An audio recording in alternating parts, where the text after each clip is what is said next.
कि दीन के तालिब इल्म की हौसला अफजाई की जाए और कोशिश की जाए कि इसका ज़ौक़ ज़्यादा बढ़े, शौक़ पैदा हो। हमारे दरसियात के जो मदारस हैं उनमें पहले साल में अगर 80 बच्चे दाखिल होते हैं तो आखिरी साल में वो 8 रह जाते हैं। उसकी वजह ये होती है कि हौसला अफजाई की बजाय हौसला शिकनी होती है, तो निज़ाम तालीम के अंदर खलल पड़ता है। बहरहाल कुरान मजीद में अल्लाह तबारक व तआला ने इरशाद फरमाया, जब अहले मक्का नबी पाक सल्लल्लाहु अलैहि वसल्लम से ये कहा करते थे कि आप तो माज़अल्लाह घड़ के आयात लाते हैं, तो रब करीम ने फरमाया कि महबूब आप इनसे फरमा दें कि अगर इन्हें इसमें कोई शक हो जो हमने अपने बंदाए ख़ास पे नाजिल किया है, तो इनका ये ख्याल है कि घड़ के लाते हैं, तो ये भी तो अरबी है ना, फसाहत व बलागत ये भी जानते हैं, तो आप इनसे कहें कि एक सूरत कुरान मजीद की तरह की एक सूरत ला के दिखाओ। ये इतना बड़ा चैलेंज है कि काफिरों के पास अगर इसका जवाब होता तो वो कभी भी बदर और उहद में तलवारें लेके ना आते। इसका जवाब ही नहीं था। फरमाया व इन कुंतुम फी रैबिम मिम्मा नज़्ज़लना अला अब्दिना, अगर तुम्हें उसमें कुछ शक हो जो हमने अपने बंदाए ख़ास पे नाजिल फरमाया है, तो फातू बिसूरतिन मिन मिस्ली, तो फिर इसकी मिसल एक सूरत लेके आओ, और 1 2 3 4 लोग नहीं। फरमाया वदउ शुहदाअकुम मिन दूनिल्लाह, अल्लाह और अल्लाह वालों को छोड़कर, तवज्जो है मेरी बात पर, अल्लाह और अल्लाह वालों को छोड़कर जितने तुम्हारे हिमायती हैं वो सारे जमा कर लो, सारे जमा हो जाओ और कुरान मजीद के मुकाबले की एक सूरत लेके आओ, एक सूरत।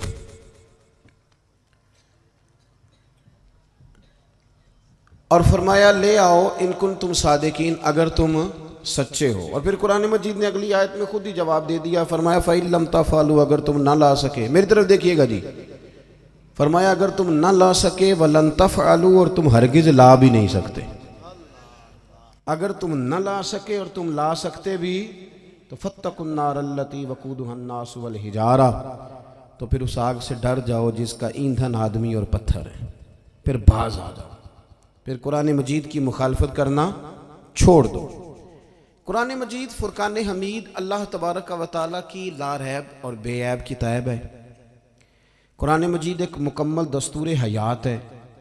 कुरान पाक इंसान के बातिन की हिफाजत फरमाता है।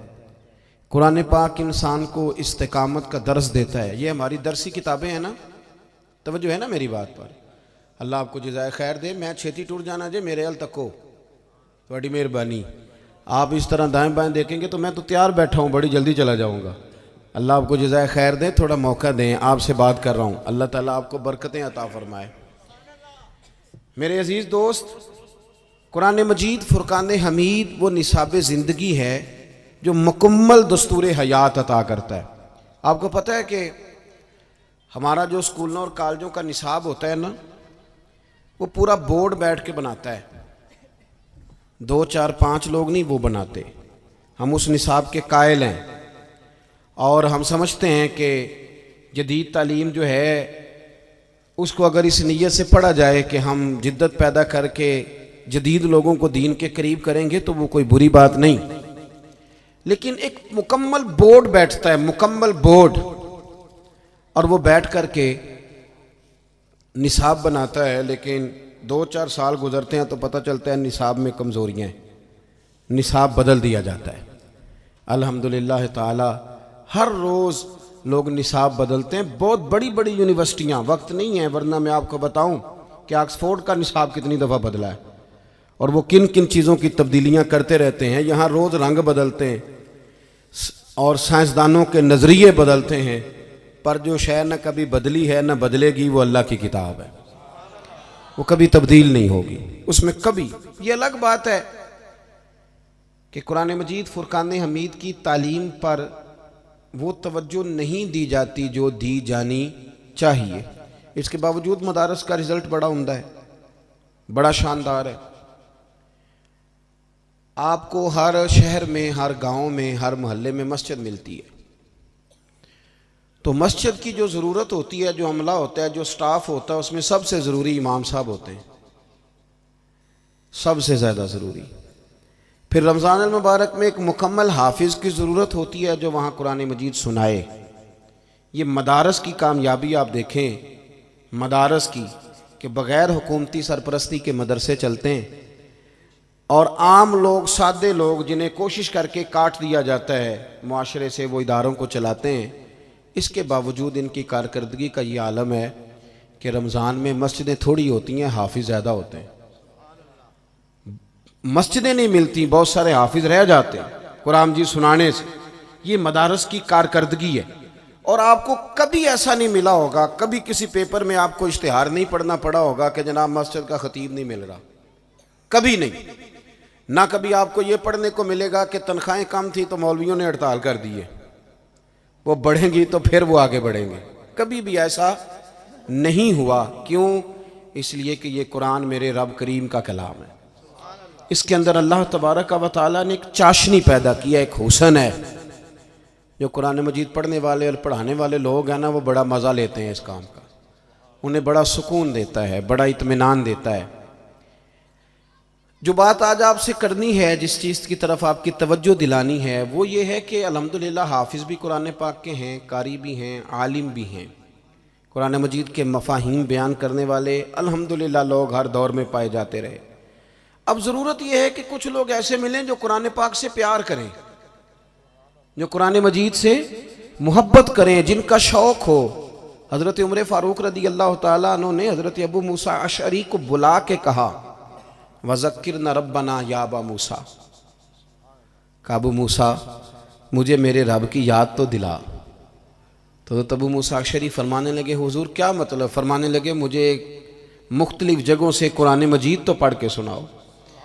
तो हज़रत अबू मूसा अशअरी कहते हैं, मैं पढ़ता गया और उमर सुनते गए, मैं पढ़ता गया और उमर सुनते गए। तो आप फरमाते हैं कि खबर उस वक़्त हुई, आंख तब खुली जब मस्जिद नबी में फजर की अजान का वक्त हो गया। इसको ना आप अकल से दूर ना समझे इस बात को। मैं नहीं चाहता कि आप खाली सुभान अल्लाह कहें और मैं दाद लेकर रुखसत हो जाऊं। इसको आप हज़रत अब्दुल्ला इब्न मुबारक के बारे में ना दाता गंज बख्श अली अजमेरी ने कशफुल माजूब में लिखा है। ये हमारे बहुत सारे हजरात को बड़ी परेशानी होती है, अभी से कहने लग गए हैं कि रोज़े बड़ी गर्मी के आ रहे हैं। तो मैं कहता हूँ हाँ तो लेने दो यार, हाँ तो लेने दो। और बड़ी दिक्कत होगी, कहेंगे तरावी बड़ी मुश्किल काम है, खड़ा ही नहीं हुआ जाता। हालांकि ऐसी बात नहीं है। जो आदमी 1-1.25 घंटा तरावी के लिए खड़ा नहीं ना हो सकता, उसी बंदे को हमने 2.5-2.5 घंटे पासपोर्ट के दफ्तर खड़े देखा है। उसी शख्स को देखा है कि वो इमिग्रेशन कराने के लिए घंटों लाइनों में लगे हुए हैं। कोई दिक्कत नहीं होती, कोई तकलीफ नहीं होती, सीधे स्टैंड खड़े रहते। हज़रत अब्दुल्ला इब्न मुबारक रहमतुल्लाह ताला अलैह फरमाने लगे, दाता साहब ने इसको लिखा है, हज़रत अब्दुल्ला इब्न उमर वो खूबसूरत शख्सियत हैं जिनका सूफिया में भी ऊंचा मकाम है और मुहद्दिसीन में भी ऊंचा मकाम है, ऊंचे दर्जे के आदमी हैं। फरमाते हैं कि मैं एक औरत पर आशिक हो गया था। रात को मैं उससे मिलने जाया करता था। सर्दियों की लंबी रात थी तो मैंने, चूँकि मैं ख़ानदानी तौर पर एक साले घराने से ताल्लुक़ रखता था, तो मैंने उसके महल्ले में जाके इमाम साहब के पीछे नमाज़ पढ़ी। तो इमाम साहब ने ना थोड़ी रकत लंबी कर दी। तो मेरे दिल में ख्याल आया कि मौलवी साहब तो फारग हैं, तो हमें तो और भी काम होते हैं, पता है ना, पट्टे पे भी बैठना है, सियासी तबसरे भी करने हैं, और भी कई मुसीबतें इकट्ठी की हुई हैं, ताज़ी फ़ोटो भी चढ़ानी है, और भी कई रट्टे। तो मौलाना ने तो लंबा पढ़ दिया। कहते मुझे गुस्सा आया। खैर नमाज मुकम्मल हुई, मैं उस खातून के घर की तरफ गया। सर्दी बड़ी थी, लंबी रात थी, ठिठरता रहा। सारी रात नहीं छत पे आई, लेकिन मुझे गुस्सा नहीं आया। मेरे दिल में ख्याल आता था कि मजबूर होगी, तकलीफ़ में होगी। महबूब पे गुस्सा नहीं आया करता, ये पक्की बात है। जहाँ मोहब्बत ना हो वहाँ चेहरे पर सख्त किस्म की इंसान को परेशानियाँ नज़र आती, प्यार नहीं ना होता। किसी के बच्चे को लोग बड़ा मार लेते हैं और अपने बच्चे को 2 थप्पड़ मार के खुद रोना शुरू कर देते हैं, क्योंकि यहाँ मोहब्बत होती है ना। फरमाते हैं वो सारी रात ना आई, मुझे कोई गुस्सा ना आया। सहरी के वक़्त वो छत पे आई और आके कहने लगी कि घर में मेहमान है, आज मैं नहीं आ सकूँगी। फिर भी मुझे कोई गुस्सा ना आया। मैं जब वहाँ से लौट रहा था तो फजर की अजान हो रही थी। फरमाते हैं कोई और नहीं, मेरा अपना ज़मीर बोला कि अब्दुल्ला, अगर एक औरत के लिए तू सारी रात खड़ा रहता है, न थकावट होती है, न तकलीफ़ होती है, न प्यास लगती है, न गुस्सा आता है, अगर इस काम के लिए सारी रात खड़ा रहा जा सकता है तो रब के कुरान मजीद के लिए भी खड़ा रहा जा सकता है। शर्त सिर्फ इतनी है कि मैं ज़हन बनाऊं कि मुझे कुरान मजीद से प्यार हो गया, मुझे कुरान पाक से मोहब्बत हो गई। इमाम राजी ने हदीस लिखी है, नबी पाक सल्लल्लाहु अलैहि वसल्लम के एक सहाबी हुजूर की बारगाह में बैठे थे तो हज़रत इज़राइल अलैहिस्सलाम हाजिर खिदमत हो गए। अर्ज़ की या रसूल अल्लाह सल्लल्लाहु अलैहि वसल्लम, हम आपके ना इस ग़ुलाम की रूह कब्ज़ करने वाले हैं थोड़ी देर तक। तो सरकार ने फरमाया तेरा बुलावा आ गया मियाँ। कोई परेशानी नहीं उस सहाबी को। कि हमारे यहाँ बहुत सारे लोग नफसियाती मरीज़ हो जाते हैं, कब्र के दरवाजे बंद हैं, खिड़कियाँ बंद हैं, हवा नहीं जाती, बिल्कुल नहीं जाती। उसके लिए जिसने कब्र को कभी याद ही नहीं किया, जो सारा दिन बंदा ही राज़ी करता रहा, किसी का वलीमा, किसी का जनाजा, किसी को फातिहा, फ़कत अल्लाह के लिए नहीं, बंदों के लिए सारा दिन यही काम करता रहा तो कब्र में अंधेरा तो नज़र आएगा। लेकिन जिसने दुनिया से छुप छुपा के रात मुसल्ले पे भी इबादत की और मुट्ठी में बंद करके किसी गरीब को नजराना दिया, तो आप यकीन करें कि उसको तो फिर माँ परदेश से आने वाले पुत्र का इतना ज़्यादा इस्तकबाल नहीं करती जितना बंदाए मोमिन का रब की रहमतें कब्र में इस्तकबाल करती। और हुजूर ने फरमाया, सुने जी, हुजूर ने फरमाया कब्रुल मोमिन रौज़तुम मिन रियाज़िल जन्ना। खड्डा तो किसी और के लिए है, फरमाया मोमिन की कब्र जन्नत के बागों में से बाग होती है। मोमिन की कब्र जन्नत के बागों में से। मेरी बात की समझ आ रही है आप हजरात को? तो कुरान मजीद के साथ जब दिलचस्पी होती है, जब ज़ौक़ होता है, इमाम राजी ने लिखा है कि नबी पाक सल्लल्लाहु ताला अलैहि वसल्लम ने अपने सहाबी से फरमाया, भाई थोड़ी देर के बाद तेरी रूह कब्ज़ हो जाएगी। उनको कोई परेशानी नहीं, बड़े मुतमईन रहे, बड़े मुतमईन। मिट्टी दें तो मिट्टी रहना ही, एवं कादी बल्ले बल्ले, अज मिट्टी दे उत्ते बंदिया ते कल मिट्टी दे थले। वो मुतमईन है, वो तैयार बैठे थे, बिल्कुल तैयार। हल्की सी बात अर्ज़ की या रसूल अल्लाह सल्लल्लाहु अलैहि वसल्लम वक्त आ गया है, बस आप मुझे वो काम बताएं जो मैं करता हुआ दुनिया से जाऊं तो रब करीब मेरे लिए जन्नत का फैसला फरमा दे। ये आप बता दें। ना दौड़ के घर गए, ना कोई वसीयत लिखने गए, वहीं बैठे, हुजूर हुक्म कर दे क्या करूं? तो नबी पाक सल्लल्लाहु ताला अलैहि वसल्लम ने फरमाया, जा कुरान के सफ़े उठा के ला, तू बैठ के पढ़ और मैं तुझे पढ़ाता हूँ। फरमाया कुरान मजीद सीखता सिखाता दुनिया से जा, रब बगैर हिसाब किताब जन्नत अता फरमाएगा। आप यकीन करें, नौजवान ज़िंदगी बिता लेते हैं अपनी, लेकिन मुसलमान होते हैं ना, अंदर ईमान तो होता है। तो फिर जब आँख खुलती है तो कहते हैं दिल करता है कुरान पाक पढ़ने को, तबीयत चाहती है कुरान पाक पढ़ने को। अगर उन्हें वक्त पे सिखा दिया जाए, उनकी तवज्जो करा दी जाए, उनका प्यार डाला जाए। जब हमारी तबीयत होती है ना लेक्चर देने को, तो फिर हम घर के अंदर आके लेक्चर शुरू करते हैं बच्चों पे। हम कहते हैं तुम नमाज नहीं पढ़ते इसलिए मेरी रोज़ी में बरकत कोई नहीं, तुम सवेरे कुरान मजीद नहीं खोलते तो सारी बेबरकती। हमारा प्रोग्राम बन जाता है ना लेक्चर देने का, तो शुरू हो जाते। हालांकि इस तरह नहीं बच्चे कुरान मजीद पढ़ेंगे, इस तरह थोड़ी नमाज पढ़ेंगे। बेहतरीन तरीका यह है कि आप मुसल्ला बिछा लें घर में। नबी पाक अलैहिस्सलाम ने फरमाया कुछ नफल घर में भी पढ़ा करो, अपने घर को कब्रस्तान ना बना लेना। ये मिशकात में मौजूद है। सरकार के घर का दरवाज़ा मस्जिद में खुलता था, लेकिन हज़रत आयशा सिद्दीक़ा फरमाती हैं फिर भी तहज्जुद की नमाज अल्लाह के रसूल सल्लल्लाहु अलैहि वसल्लम अपने घर के अंदर अदा फरमाते थे और सारी रात खड़े रहते थे। हज़रत अली मुर्तज़ा ने भला कलमा कैसे पढ़ा? हज़रत अली मुर्तज़ा फरमाते हैं मुझे कोई सरकार ने तबलीग नहीं फरमाई, कोई स्पेशल बात नहीं हुई। मैं तो घर आया था तो हुजूर सल्लल्लाहु अलैहि वसल्लम और सैयदा खतीजा नमाज पढ़ रहे थे, तो मुझे नमाज का तरीका बड़ा भला लगा, बड़ा खूबसूरत लगा।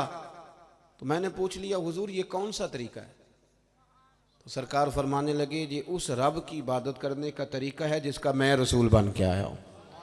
तो आप फरमाते हैं मैंने कहा मैंने भी सीखना है। आप मुसल्ला बिछाएं, आपका जो 2 साल का बच्चा जिसे बोलना नहीं आता वो भी आपके साथ आके सजदे में लेट जाएगा, लेकिन शर्त यह है कि आप काम करें। कुरान मजीद की तरवीज कैसे होगी? सवेरे जब अम्मा कुरान शरीफ खोलती है ना, तो 2 साल की बेटी भी स्काफ लेके आ जाती, वो भी सिपारे पे उंगलियां रख लेती, और उसका भी दिल करता है अब मैंने भी कुरान पाक पढ़ना है, अब मेरे अंदर भी ज़ौक़ होना चाहिए। आप यकीन करें, ये कुरान पाक इतना हुस्न देता है, इतना वक़ार देता है।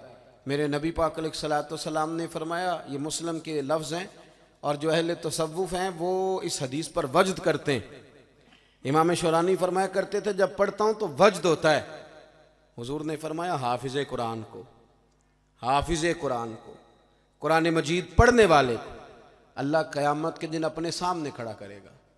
यानी खुदा खुद मीरे मजलस बूद, अल्लाह सामने खड़ा करेगा और रब फरमाएगा कि तू अब कुरान मजीद पढ़। फरमाया वो जितनी आयतें पढ़ता जाएगा रब उतने ही उसके दर्जे बुलंद करता जाएगा, वो जितनी आयतें पढ़े। मेरे अजीज़ों, मैं मदरसे के तालिब इल्मों से अक्सर कहता रहता हूँ कि आप लोगों का भी एक बहुत बड़ा मसला है कि आप भी देखते हैं कि वो कॉलेज के बच्चे उधर चले गए तो यूनिवर्सिटी के बच्चे उधर चले गए।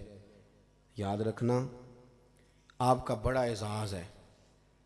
जो आदमी अपना एजाज़ समझ लेता है वो कभी एहसास कमतरी का शिकार, आपका बड़ा एजाज़ है।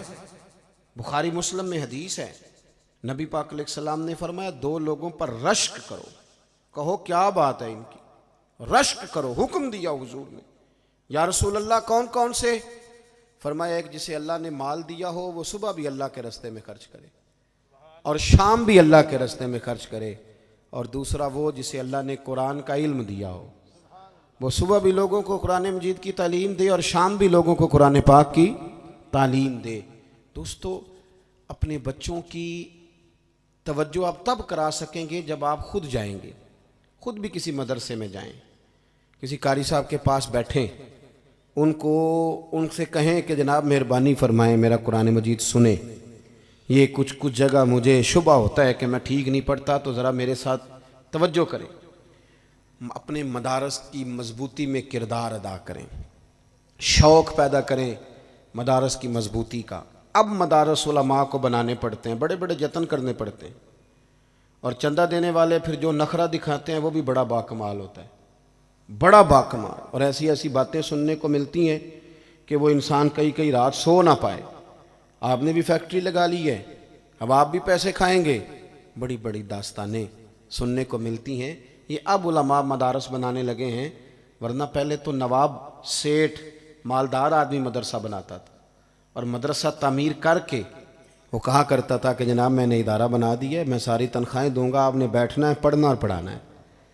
आप तारीख पढ़ लें, सारे मदारस नवाबों ने सेठों ने बनाए। अब हमारा मिजाज ही नहीं, अब तो सियासी सा रंग होता है। आप मोहल्ले में किसी को कह दें कि जनाब आपने मस्जिद के साथ ताउन करना है, तो पहले उसे सदर बनाना पड़ता है, देना भी ओहदा पड़ता है, वो वाला जो पाकिस्तान का सबसे बड़ा ही नहीं ओहदा है, ये देना पड़ता है। फिर सदर भी परेशान होता है कि मैं सदर हूँ और असेंबली मैंने तोड़ी नहीं कभी भी, उसको भी बड़ी टेंशन होती। थोड़ा ज़ौक़ बनाएं, प्यार करें मदारस के साथ। ये पता है कितने आला लोग हैं, इनकी तारीफ़ें की कुरान पाक ने। आप दूसरा पारा पढ़े तो असहाबे सुफ़ा की बाकायदा तारीफ़ फरमाई। फरमाया गरीब लोग हैं पर ला यसअलून अन्नास इल्हाफ़ा, किसी से लिपट लिपट कर सवाल नहीं करते, खुददारी में रहते। नबी पाक अलैहिस्सलाम इनको खाना देते, सहाबा में मदरसे के तालिब इल्मों को तकसीम करते, फिर हुजूर ने इनकी शादियाँ कराईं, फिर नबी पाक ने इनको मकानात बना के दिए। हुजूर ने मुकम्मल इनकी तवज्जो इनकी तरफ रखी।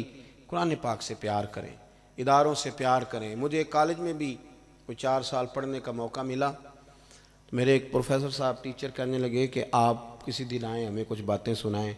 मैं हाजिर हुआ तो फरमाने लगे कि कॉलेज और मदरसे में क्या फ़र्क देखा। तो मैंने उन्हें कहा कि दोनों ही अच्छे हैं माशाल्लाह, पर हमारा जो मदरसे का तालिब इल्म है ना, वो भी हमारे जूते उठा लेता है, वो भी उस्ताद जी की मोटरसाइकिल को टाकी फेर देता है, वो अभी भी पुश्त करके नहीं चलता, उस्ताद जी कहता है। लेकिन कॉलेज के बच्चे तो पूछते हैं कि इस्लामी अताला आया है, अंग्रेजी वाले का पीरियड होवेगा, इन लफ्ज़ों से पूछते हैं। इन लफ्ज़ों से पूछते हैं। और उनके ज़हन में बात होती है कि कोई मुफ्त पढ़ाता है, 5,000 रुपया फ़ीस नहीं लेता। तो ये स्टेटस है। मदारस में बड़ी चीज़ें हैं जो ठीक होने वाली हैं, पर इसके बावजूद अदब है, खुलूस है, वफ़ा है, लिल्लाहियत है। ये 2-4 बातें आपकी खिदमत में अर्ज़ करनी थी। एक दफ़ा फिर पलट के आता हूँ वापस और आपसे गुजारिश करता हूँ, इस मदरसे में बड़ा उम्दा काम हो रहा है, बच्चे पढ़ रहे हैं। मैं बिल्कुल इस बात की तारीफ़ नहीं कर रहा कि ये बिल्कुल ठीक चल रहे हैं। इंसान है, कौन है जो बिल्कुल ठीक है? अगर आपको कहीं कोई कमज़ोरी नज़र आए तो आप अच्छे तरीके से आके मुस्लिहाना अंदाज में मशवरा पेश करें, कोई अर्ज नहीं। लेकिन इसकी बका में, इस मदरसे को आगे लेके जाने में, इसको एक अच्छा इदारा बनाने में आप अपना किरदार अदा करें। आप इन खूबसूरत तरीन बच्चों के करीब आएँ, इनके साथ कभी बैठ के दोपहर का खाना खाएं। आप कभी गौर करें कि ये कितना आला काम कर रहे हैं। हम निकम्मा बच्चा समझ के मदरसे में दाखिल कराते हैं, लेकिन सारे वकील, प्रोफेसर, लेक्चरर, डॉक्टर हाथ बांध के पीछे खड़े होते हैं। वो निकम्मा था जब मदरसे में आया था, पर मदीने वाले रसूल ने उसे अपना मुसल्ला अता फरमा दिया, उसे मिंबर नसीब हुआ है। अब सारे खड़े होके कहते हैं पीछे इस इमाम के। तो ये देखें अल्लाह कितना एजाज़ देता है। ज़रूर तवज्जो करें मदारस की तरफ। आज जिन बच्चों की दस्तार होने जा रही है, उनको देख कर आप रश्क करें, इनकी दस्तार आज होगी और हुजूर ने फरमाया इनके माँ बाप की दस्तार क़यामत के दिन होगी।